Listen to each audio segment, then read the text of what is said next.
adlaw kanatong tanan. O padayon gyapon kita nga magasimba ug magadayeg sa atong buhi na Dios. O sa atong pagsugod, ginahimo matag usa nga atong ipiyong atong mga mata o magampo ta lang sa atong buhi na Dios.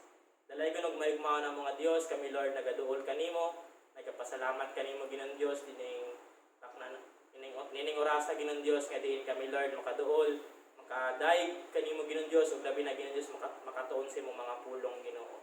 Lord, ubani kami, ikaw Lord ang maghahatag ka namog langit na nakaalam Ginoong Dios bisan pa man sa magwawali nga imong paggamiton. Ikaw Lord ang tudlo ka namong tarang Ginoong Dios ang imong pulong Lord, ang magapangunan kanamo karon Ginoong Dios. Lord, kanimo na maginasali ang tanan Lord ug i-bless ang matag usa Ginoo sa pangalan ni Ginoong Hesus. Amen. Amen. So, karon mga igsoon, so dili kita magdugay ug mato kita sa siguro nakadaig na mo dira sa inyong mga tagsa-tagsa na panimalay ug di ata modugay mato na kita sa pagpaminaw sa pulong sa Dios sa isa sa mga importanteng butang ang kinahanglan natong buhaton mao ang pagtuon sa iyang mga pulong. Tungod kay ingon pa sa Mateo chapter 4 verse 4 na ang tao mabuhi dili sa pan lamang kundi dili sa pulong usab sa Dios. So ang pulong sa Dios mao na siya nga kung natin pagkaon sa atong physical, napud tay pagkaon sa atong spiritual mao ang pulong sa Dios. So tinatudugayon kini ginahimo matag usa nga atong andamon tong kaugalingon labi na atong dalungan sa pagpaminaw ug akong ginatawag ang magdala niini sa atong mensahe karon nga si Igsoon na Ivan Divino.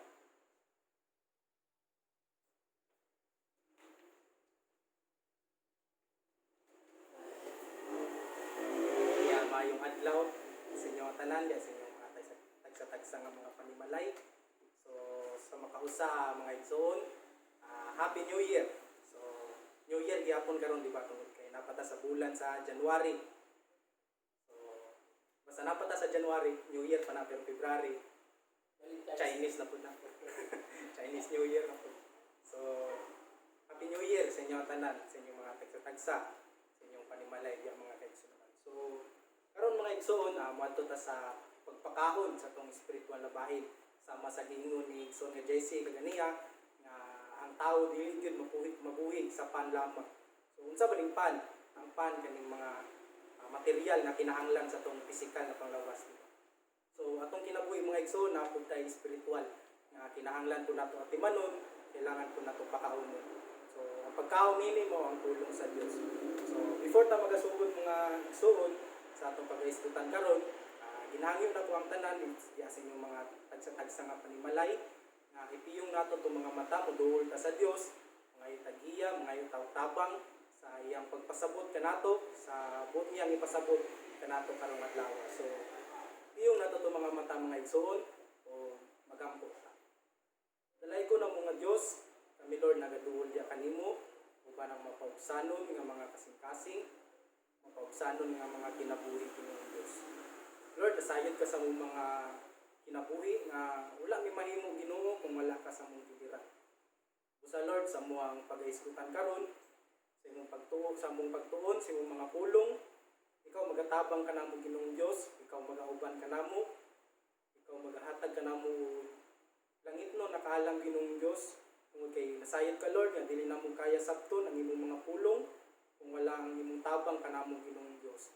Ginoong Dios, tabangi usab mi nga ang mga pulong nga among madungog karon, amo usab nga may kinabuhi ug amo usab maisangyaw sa mga tawo nga nasa mong palibot Ginoong Dios.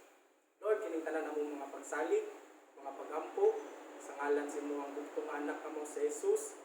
Amen ug amen. So sa makausa mga igsoon, mayong adlaw ya sa inyong tagsa-tagsa nga mga panimalay.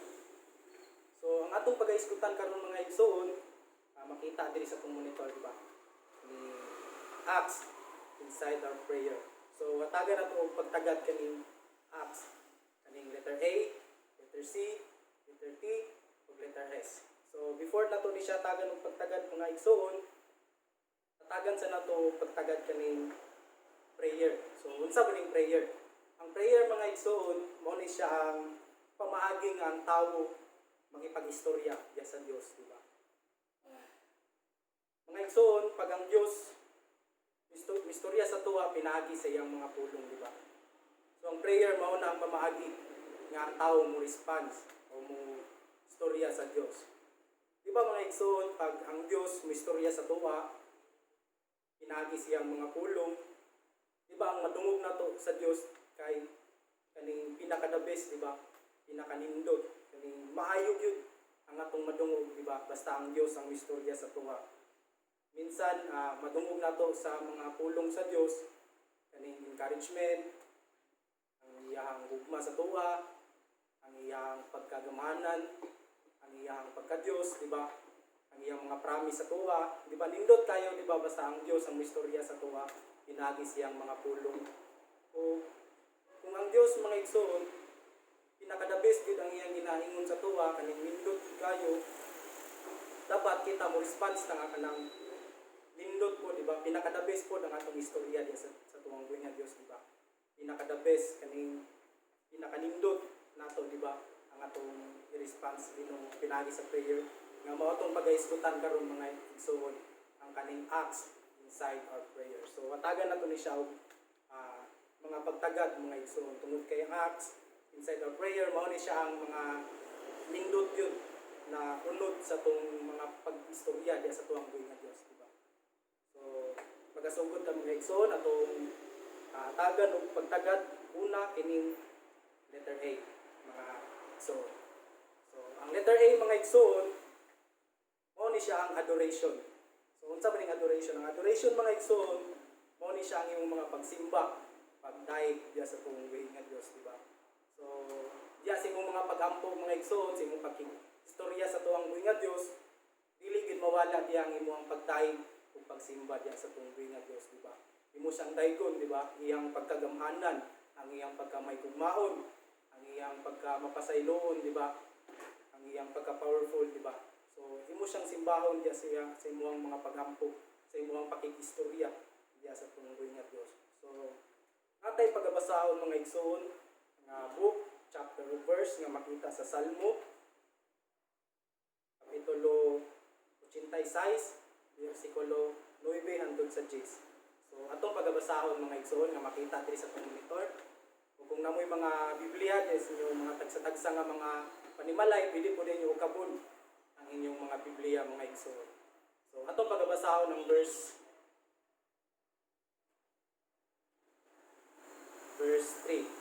9. So atong pagabasahon, ang tanang kanasuran nga imong gibuhat muduol o muyukbo kanimo, dayon nilang imong pagkagamhanan o Ginoo. Verse 10, kay ikaw ra ang gamhanan ug makahimog mga butang nga katingalahan, ikaw ra gayud ang Dios. Diba ingon diri mga igsoon nga atong daygon ang atuang buhay nga Dios diya sa atong pagampo, di ba? Ato siyang simbahon sa iyang pagkagamhanan, di ba? Tungod kay ato ang Dios mga igsoon, walay butang nga dili niya mahimo, di ba? Tungod kay gamhanan lagi siya, di ba? So diya sa atong mga pagampo mga igsoon, dili gid mawala ang atong pagsimba o pagdaig diya sa atong buhay nga Dios. So natutay sunod nga pagabasahon nga makita usab sa Salmo chapter 145 verse 3. So atong pagabasahon mga igsoon sa verse 3.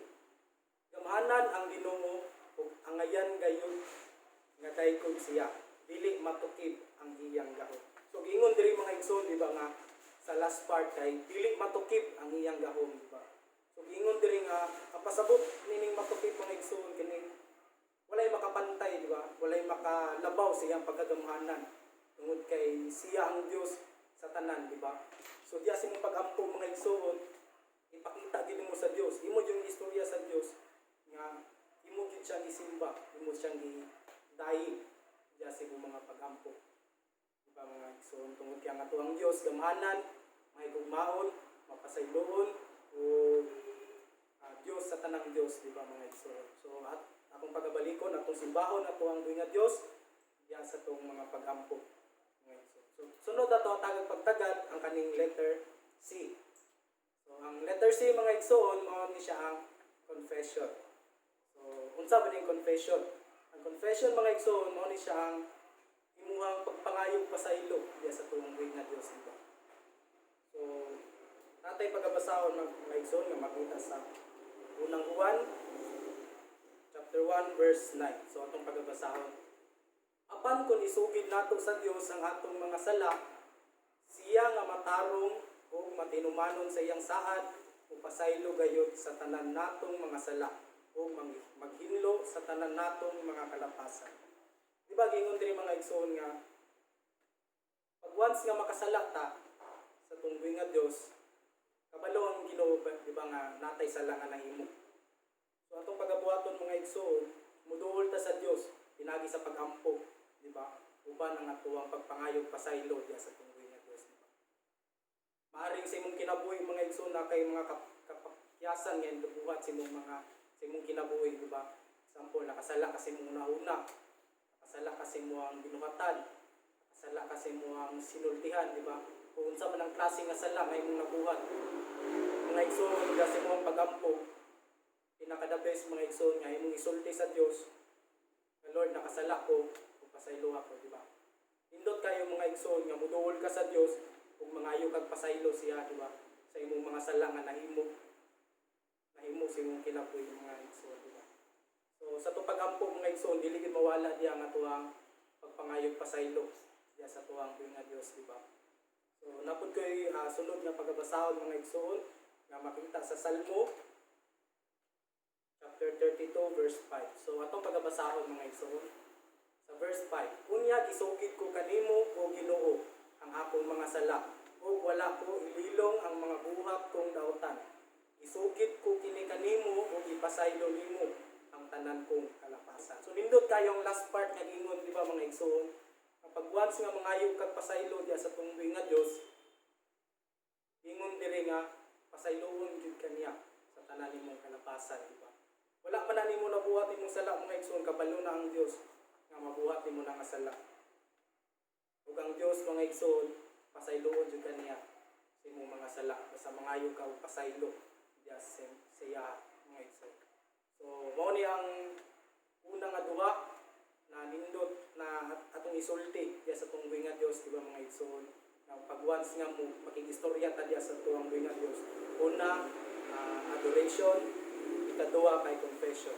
So sunod na tong hatagan pagtagad mga igsoon ang kaning letter T. So ang letter T mga igsoon mao ni siya ang thanksgiving. So ang thanksgiving mga igsoon mao ni ang imuhang pagpasalamat diya sa tuang buhi nga Dios mga igsoon, di ba? So natay pagabasahon nga book nga makita sa Salmo chapter 86 verse 12. So atong pagabasahon mga igsoon, pasalamatan ko ikaw sa tibuok kong kasing-kasing o Ginoo nga akong Dios, sangyaw ko ang imong pagkagamanan hangtod sa kangturan. Nindot tayo mga igsoon, di ba? Ang ingon diri nga pasalamatan nato ang Ginoo sa tanan, di ba? Sample karon nga panahon, di ba, pandemic, daghan kayo mga pagsulay, daghan kayo mga trahedya, di ba? Daghan kayo kaning mga kalisod, mga problema, di ba? Pero gusto sa Dios, o nindot mga igsoon nga muduol ka sa Ginoo nga dili puros pangayo, di ba? Dili puros kani hangyo diya sa tuang buhi nga Dios, kundi napod ang pagpasalamat, di ba? Luyo sa mga pagsulay, luyo sa mga kalisod nga atong kahimtang karon, di ba? Nindot kayo, di ba? Tungod kay gingon diri nga pasalamatan nato ang Ginoo sa tibuok natong kasing-kasing mga igsoon. Kasing-kasing means tibuok nimong kinabuhi mga igsoon, di ba? So pasalamatan din nato ang Ginoo mga igsoon tungod sa mga proteksyon nga iyang ginhatag sa buha, sa hangin nga mao nga atong ginahinga, sa tubig nga mao nagafunction sa atong pisikal, ang mga pagkaon, di ba? Pasalamatan nato ang Ginoo mga igsoon, labi na ang iyang mga pulong nga mo'y pagkaon sa atong espiritual na bahin, di ba mga igsoon? So nindot kayo mga igsoon na muduol ka sa Ginoo, mo istorya ka siya, uban ang pagpasalamat, di ba? So natay sunod nga paghahatagan og pagtagad mga igsoon nga makita sa unang Korinto chapter 1 verse 4. So atong pagbabasahon mga igsoon nga kini part gyapon sa Thanksgiving. So sa verse 4, sa kanunay nagpasalamat ako sa Dios alang kaninyo tungod sa grasya nga iyang gihatag kaninyo pinaagi kang Kristo Jesus. So angay ingon diri mga igsoon nga angayan di nato pasalamatan ng Ginoo, di ba? Tungod kay ang tanan nato nga nadawat karon, di ba? Sa tanan nato mga kinabuhi, kaning atong hangin nga ginahinga o ang mga proteksyon sa itong mga pagbiyahe sa mga kusog nga gihatag sa Dios. Ingon diri mga igsoon nga grasya lang gina sa Ginoo, di ba? O nang kinahanglan din nato pasalamatan ang Ginoo, di ba? Pinagi kang Kristo Jesus tungod kay ining mga nadawan nato gikan lang gini sa Dios, grasya sa Dios. O nang nindot kayo mga igsoon nga muduol ka sa Ginoo, istorya ka siya, dili pros pangayo kundi uban ang pagpasalamat, di ba? So nindot kayo mga igsoon nga muduol ta sa Dios nga pinakadabis ang atong iduol diya siya, di ba? Unang katong adoration, ikaduha confession, o ang ikatulo mo ang thanksgiving, di ba? So nindot kayo mga igsoon. So ang pinakalas nato nga hatagan og pagtagad mga igsoon ang kaning letter S. So unsa ba ning letter S? Ang letter S mga igsoon mao ni siya ang supplication. So ang supplication mga igsoon mao ni ang imuang mao na ni siya ang imuang pagpangayog sa Ginoo, di ba? Ang imong mga pag-ampog sa Ginoo, di ba? So nataytagan og pagtagad about ni supplication mga igsoon nga makita sa Jeremiah chapter 29 verse 12 hangtod sa 13. So akong pagbabasahon mga igsoon, unya mo sangpit og muduol kamo og mag-ampog kanako og tubagon ko kamo. Verse 13, mangita kamo kanako og makaplagan ako ninyo sa dihang kinasingkasing ang inyong pagpangita kanako. So gingon diri mga igsoon, di ba nga musangpit ta sa Ginoo, di ba? Sa tanan natong mga panginahanglan, di ba? Maring dagan tag panginahanglan, maring dagan taw mga paghampo diya sa tuong nga Dios labi na karon sa panahon sa crisis, di ba? Example, financial, kusog, proteksyon, di ba? Mga panginahanglan nato matag adlaw, di ba? Dagan kita og mga panginahanglan, di ba nga diya lang gid sa Ginoo nato makaplagan, di ba? So nindot kayo mga igsoon nga mangayo ta dili sa lain na pamaagi kundi diya lang gid sa tuang nga Dios, di ba? Pinagi sa tuang pakikistorya diya siya, di ba? Nga nindot kayo nga siya hata mangayo sa tanan natong mga panginahanglan. Tungod kay ginapakita nato sa Dios nga wala jud laing provider sa atong kinabuhi kundi ang Ginoo lang jud, di ba? So natoy last nga pagabasahon nga makita sa Filipos chapter 4 verse 6 nga part gyapon sa supplication. So sa verse 6, ayaw kamo kabalaka sa bisan unsa kundi pangayuha sa Dios ang inyong gikinahanglan uban ang pagpasalamat sa tanan ninyong pag-ampo. So ingon diri mga igsoon balik-balik ingon sa Dios nga mangayo ta diya siya, di ba? Tungod kay ginaingon gyud sa Dios diri nga siya lang gyud nato makaplagan ang tanan natong mga panginahanglan, di ba? Napoy gingon diri mga igsoon nga uban ang pagpasalamat. So mao ni siya ang pamatuod mga igsoon nga dili dapat puros pangayo ang atuang istorya sa Ginoo kundi ubanan jud nato na og pagpasalamat mga igsoon, di ba? So mga igsoon nindot kayo nga pinakanindot ang atong pangistorya diya sa tuang buhi nga Dios, di ba?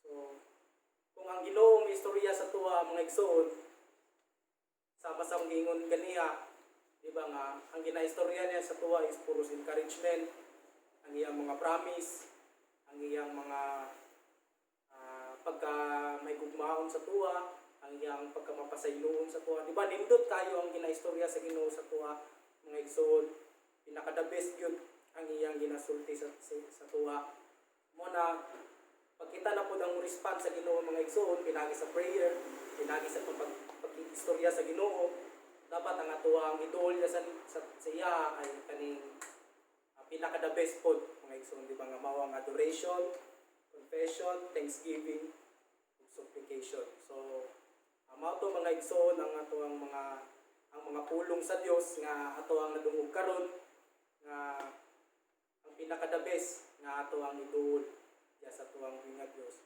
So ang kaning adoration, confession, thanksgiving ug supplication mga igsoon mao ni siya ang tibok nimo nga kinabuhi, di ba? Nga imong gituol diya sa tuang nga Dios.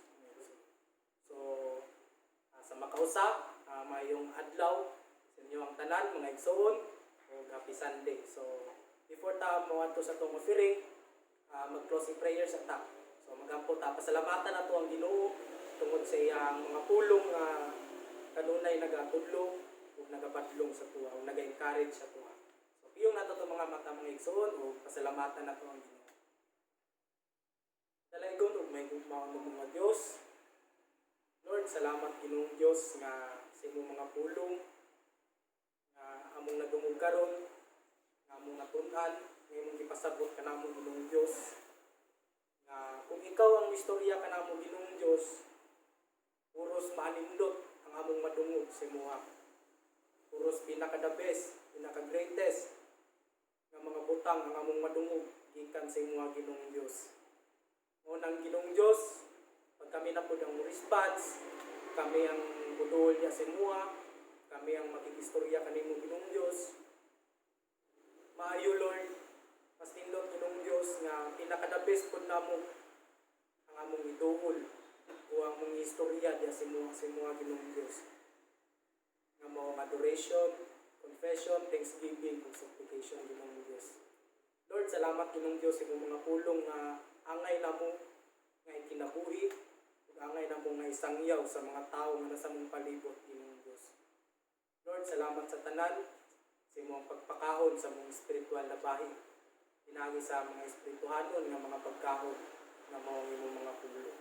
Kining tanan Ginoong Dios among ginatuol, ginapasalamatan sa ngalan sa imong bugtong anak nga mao si Jesus. Amen ug amen. So sa makausa mga igsoon, mayong adlaw sa inyong tanan ug happy Sunday. O akong ibalik sa tuwang MC.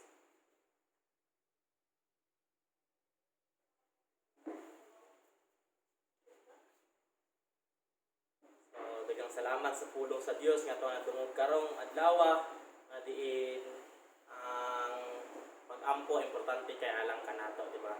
So kung natin mga problema sa tong kinabuhi, di na to kalimtan na naay Dios nga andam na maminaw kanato.